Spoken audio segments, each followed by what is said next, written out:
like to get paid, that's why I work every day. I'll be making money till I'm in my grave. Station mula. Yeah? Oh mga brad, ito na yung motor. Ito na yung stick 150. Sa akin muna daw yung Falcon. Yan. Pero hintayin nyo kay Mark yung Falcon. Ang idadaan niya sa NX. Susubukan kung gaano kabilis. Sa atin kaya daw mag 200. Naka open pipe. May bubuga pa raw. Parang nakakatakot yun. Oo. Kaya daw mag 200. Oo nga, kung totoo. Pero 160 mga ganun. 160 yung Falcon X400. Tingnan natin kasi may limiter eh. Ayan. Oo. Yung nakuha na RFID ng mga motor nila, dating hinete ng FK. Ah, okay. Kaya nagsasagot yung mga motor sa NX. Saka sa mga ibang ano. Dating hinete. Start mo to. Oh, brother ha, itayin nyo sa vlog namin yan ha, ni Mark. Yan na naman, magkakulab na naman kami. Nakita nyo na naman itong mga pagmumukhang ito. Naka-record ba ito? Naka-record yan, Naka-audio to? Naka-audio pala. Meron yan, naririnig yan. Papagas na ako, papagas. Don't care what they say, I'll buy time with my money. Laughing to the bank cause it's funny, the money keep coming. So, eto na yun. Eto na yung motor. Sheesh! At abangan nyo na lang yung ating series ng ating vlog para dito. Sheesh! Ano, babayaan na kaya? Babayaan na. Sige. Ingat kayo ha. Okay lang Mark. Abangan nyo sa vlog ni Sarko. Yan, Falcon. Oh, may sticker na din. Nabilis ako eh. Nabilis ako bro. Kabilaan niya. Pag may nag-test drive nito, si Sarko. Oh. Ano yan?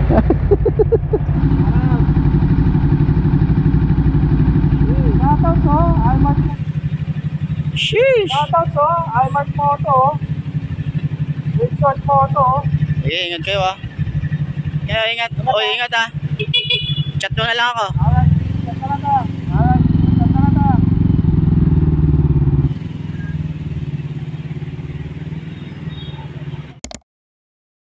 Recording. So, what's up? Kamusta? Ayos ba tayo dyan? So, ito yung unang gabi ng ating rides para dito sa Slick 150 boy. Kaya na itsura niya. Pero ngayon, papagas muna tayo kasi pagas tayo. Full tank boss? Punong-puno. Okay na. Okay na. 450 7 liters na may something pa. Let's go na. Medyo malambot yung gulong ko. Naku po, paano ko lalo dito? Dito ba ako? Makakaano ba ako dito? Lalim yata dito boy. Uy, uy, uy, uy, uy.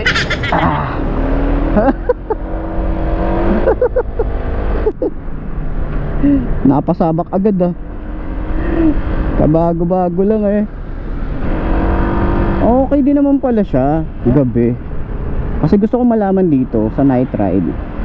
No, ito ang unang night ride natin dito sa Slick 150. Kamusta nga ba to? Okay ba siya sa gabi? Kailangan pa nating ayusin yung ating salamin, medyo gumagalaw siya i-adjust pa natin yan sa bahay. Gusto ko yung ilaw niya kasi bukod sa kalat, kita mo yung ano niya, ilaw niya kalat kalat yung ilaw niya ayan siguro kahit hindi ka na maglagay ng mini driving light, di ako sure pag tingnan natin kung sa madilim na madilim kasi dadaan tayo sa mga madidilim na part pero ang ganda ng nyo, kalat siya meron dito, meron dyan, tapos maliwanag masyado yung niya. Pero pag naka high beam, tingnan natin pag naka high beam siya. Ayan, sobrang liwanag boy. Napakaliwanag, diba?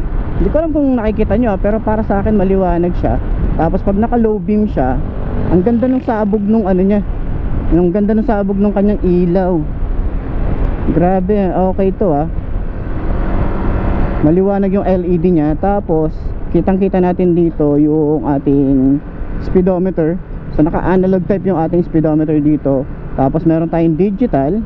Okay, nakaka 1 kilometer na tayo mula dun sa Caltex, kung saan tayo nanggaling, no? So ang oras nito i-adjust pa natin. Dahil ang alam ko, alas 10 na, mag-alas 10 na yata, no? Ito talaga yung literal na night ride eh. Yung ano niya, yung busina niya, ang ano eh, boop, boop. Ano ha, pakinggan nyo ha. Oh. Boop, boop. Ganun siya eh. Uy, okay din pala to sa lubak. Yan natin yung mga lubak ha. Ay, mga madadaan na natin lubak oh. Okay din siya, hindi siya masakit sa katawan. Pero una pa lang naman to. Tingnan natin yung full review talaga nito, no? Sasabak natin to sa talagang long ride, no? Traffic naman, kaya naman to ng ano, ng 5 to na kagaya ko. So naka-boots nga pala ako ngayon. Shoutout sa aking boots. Ayan. So maganda pala talaga pag meron tayong mga bagong motorcycle na tinetest, naka-boots. Para at least, 'di ba, yung ano, yung clearance nung ground masukat talaga natin. Para sa 5 to na kagaya ko, mag-boots kayo kung gusto niyo mag-test ng mga medyo matataas na motor, 'di ba? Grabe naman pala yung daan dito, boy. Ano nangyari dito? Last time di naman ganito yung daan niya. Grabe to ah. Hindi naman ganito yung nakaraan eh. Pero ito yung literal na talagang titest natin yung motorcycle kung gaano siya ka-effective, di ba? Kung pwede ba siya sa endurance. Maganda sana kung isasama to sa endurance, no? Gusto ko ring ma-experience yung endurance na yan. Pero okay naman yung bounce nung shock sa likod, pati sa harap.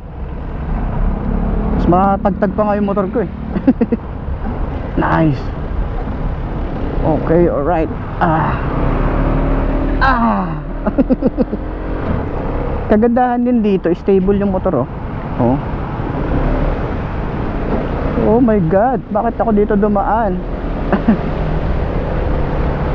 Baha. Diyos ko. Ay, baha. Ang ganda ng sabog ng ilaw nito oh. Padiretso talaga siya oh. Ayan oh. Padiretso siyang ganun. Ang layo ng sabog ng ilaw niya. Sa arangkada mula nung na-test ride ko to nung una, talagang ano siya, responsive yung ano niya, throttle niya. Pag inarangkada mo oh, lakas ng torque nito. Try natin mag-overtake kapag maluwag. Hindi ba tayo mabibitin dito? Try natin.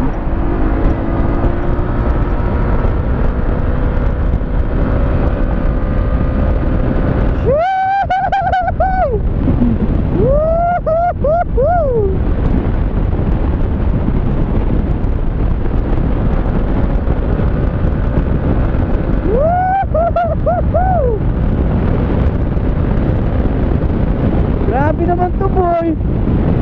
Napakabilis. Ang bilis niyang makuha yung 80. Tingnan nyo, ang ganda ng ilaw niya oh. Sabog yung ilaw niya. Kita mo yung gilid. Malayo yung nararating ng harap. Tapos medyo hindi masyadong nakakasilaw dito sa kabila. Dito naman sa side na to is nandito yung ilaw niya. Kita nyo yan, di ba? Yun yung kagandahan dito sa ilaw niya. Pag naka-low naman, ayan, tingnan nyo naman, medyo mababa yung part dito compared dito, mas mataas siya ng konti, diba? Hindi siya balance. Yun lang, siguro yun na talaga yung pinaka ano niya, set nung ano niya, set nung ilaw niya. So let's go na ulit, biyahe na ulit tayo. Tsaka isa nga pala sa nagustuhan ko dito, dahil yung position natin ng paa, masanay kasi ako nang nakaganito pag medyo relax na yung ano ko, yung pag tawag dito, pag rides natin, diba? Ano na to, kumbaga napaka-komportable niya.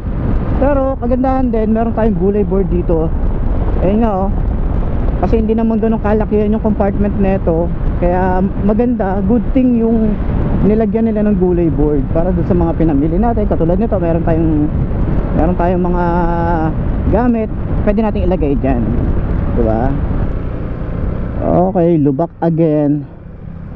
Pero sa ngayon, ilang kilometers na, 16 kilometers na yung tinatakbo natin. Nag-enjoy na ako dito. Enjoy na kagad to. Sa long ride, mukhang mas masasayahan ako sa long ride dito.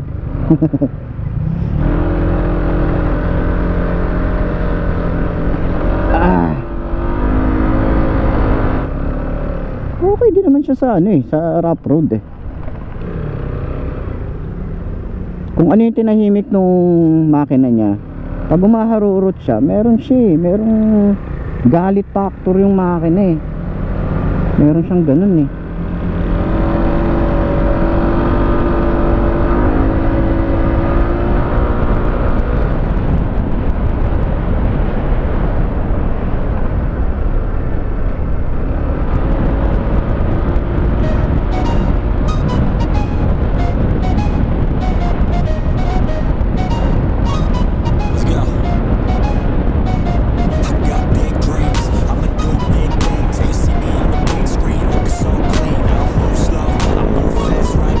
Nakahintay lang yata ako na ito eh.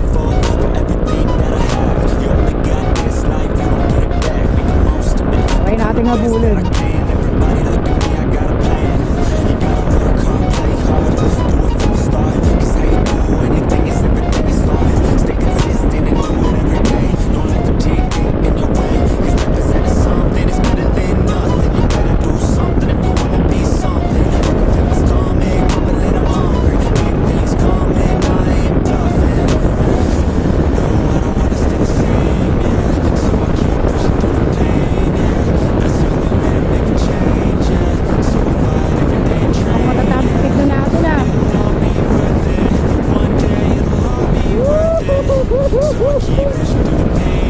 Nakakatakot yung mga aso, baka ano nun tayo.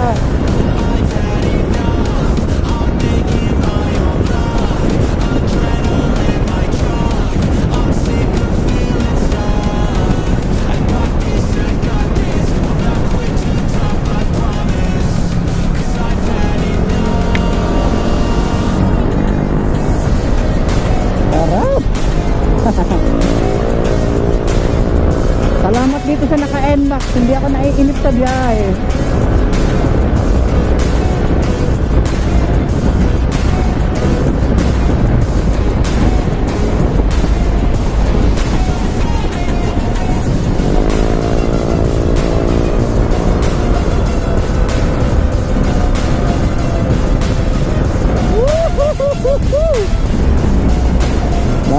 Wala na, tapos na yata siya, liliko na yata siya.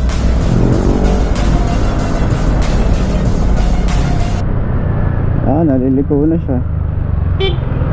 Thanks. Shoutout sa kanya kung sino man siya. Shoutout.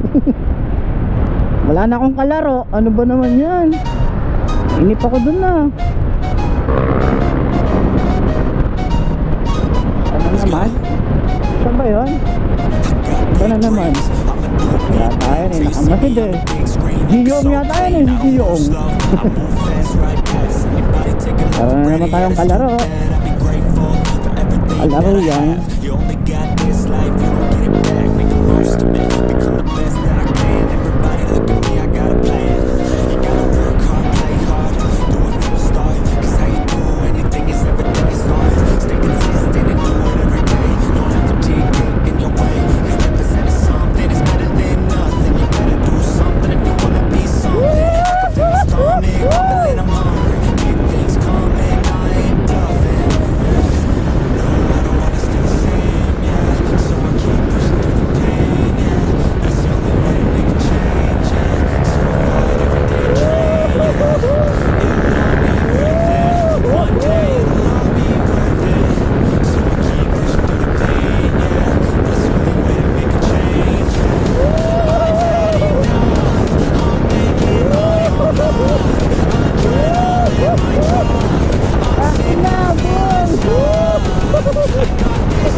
Ini nakakatawa ito boy.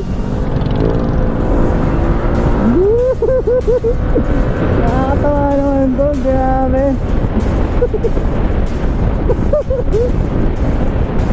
Hindi ko alam kung sino siya pero nakakatawa yung nakakatawa experience na nakikipaglaro tayo. Habulin natin siya. Let's go!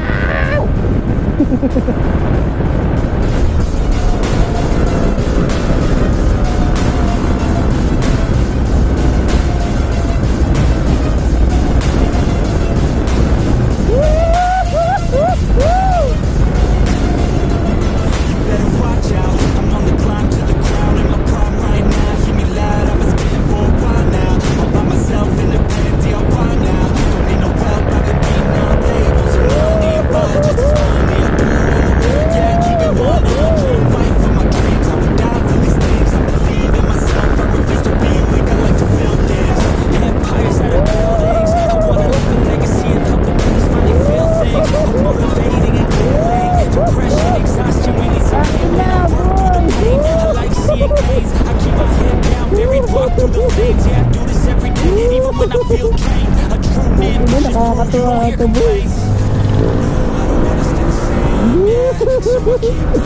Nakakatawa naman to, grabe.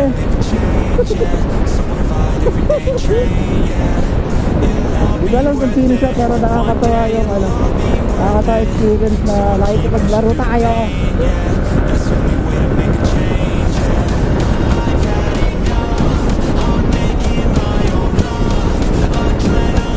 Pwede natin siya. Let's go!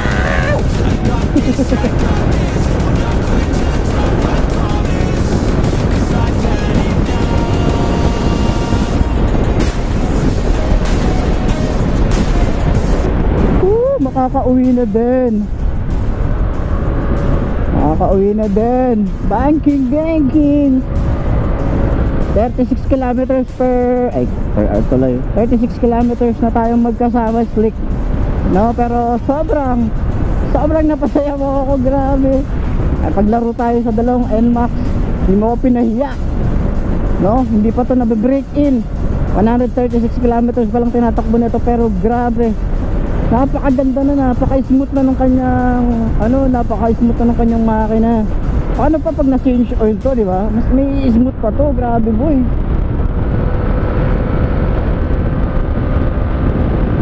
Woo! Woo! Woo! Grabe, grabe.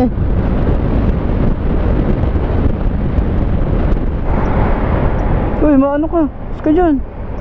Talaga. So yun, hanggang dito na lang. Maraming salamat sa inyo. Maraming salamat sa pakikipaglaro sa atin ngayong gabi na to, no?